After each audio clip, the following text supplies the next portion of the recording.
Miarabantsika tsirairay avy-indray amin'ity alatsinainy maraina 7 ny volana febroary ity. Manona fahasoavan'ny tompo aminao izay manaraka, tsy tapaka ihany koa ny fandraisana ny ten'Andriamanitra eto. Alohan'ny dirantsika ny mofonenana io dia vavakisika. Andriamanitra tsara indrisan-danitra, orafaly ny fonay miantso ny anaranao amin'ity maraina ity. Misaotra anao izay satria tombontsoa lehibe indray ny nananay miaraka aminao. Misaotra ihany koa ny amin'ny fitahianao sy ny fahasoavanao izay posako aminay. Misaotra ny amin'ny zavatra mbola ho ataonao sy efa nataonao teo amin'ny fiainanay.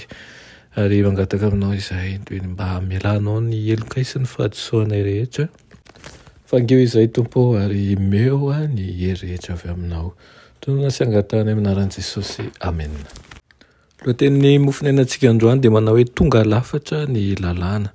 Nalaina amin'ny Salamo 7:7 sy ny 9 manao hoe tsy misy tsiny lalàn'i Jehova, mamelombelona ny fanahy, mahatoky ny teny vavolombelon'i Jehova, mahendry ny kelisaina, mahitsy ny fandidian'i Jehova, mahafaly ny fo, madio ny didin'i Jehova, mampahazava ny maso. Amen. Ilay Jesosy tao ambadiky ny andro rahona izay nitarika an'ireo vahoaka Hebreo ihany no mitarika antsika ihany koa amin'izao. Izy ilay nanolotra lalàna endry sy marina ary tsara tamin'ny Israely no miteny amintsika tahaka an'izay nataony tamin'izy ireo ihany koa. Miankina amin'ny fankatoavana mafy orina ny lalàn'Andriamanitra ny fiadanantsika sy ny fahasambarantsika. Ny fandokana ny anankiray amin'ireo fitsipika ireo dia tsy fahatokena amin'ilay Andriamanitra ny lanitra.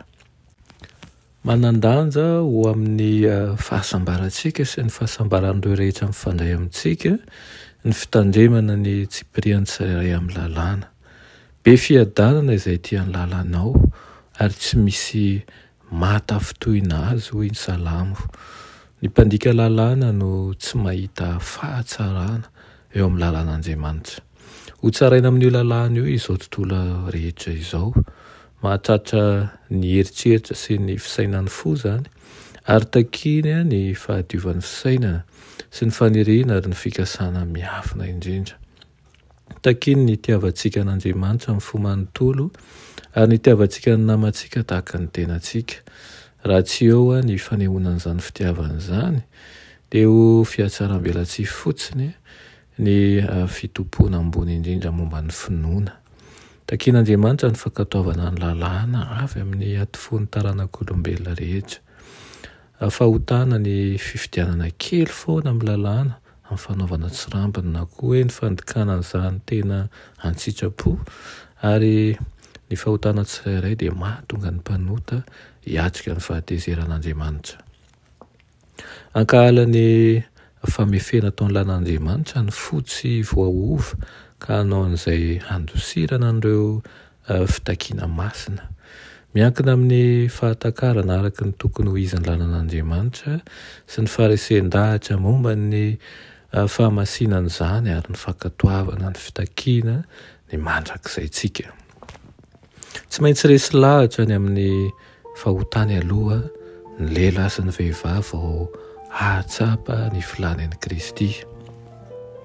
Ireo izay manitsakitsaka ny lalàn'Andriamanitra dia efa nandany any fitaovana hamaritana amin'ny mpandika lalàna ny atao hoe fahotana.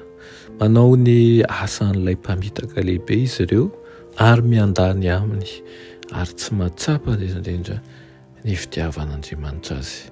Irinana isika mba tsy ho tahaka an'izany fa ho tia ny lamina rehetra avy amin'Andriamanitra. Ny lalàn'Andriamanitra dia mitory ihany koa ny fitiavany sy ny firindrany eo amin'ny fiainantsika tsirairay avy. Aokany ho hita taratra eo amin'ny fiainantsika fa olon'Andriamanitra isika eo ampakatoavana ny lalàny. Amen. Ry anay tsara indrisan-danitra, mbola misaotra anao izay ny amin'izany teninao izany. Mangataka aminao Tompo mba hamboly zavatsoa anatinay tsirairay avy ka azoto hitandrina an'ireo rehetra efa nampitandrimanao anay izay. Anaran'i Jesosy. Amen.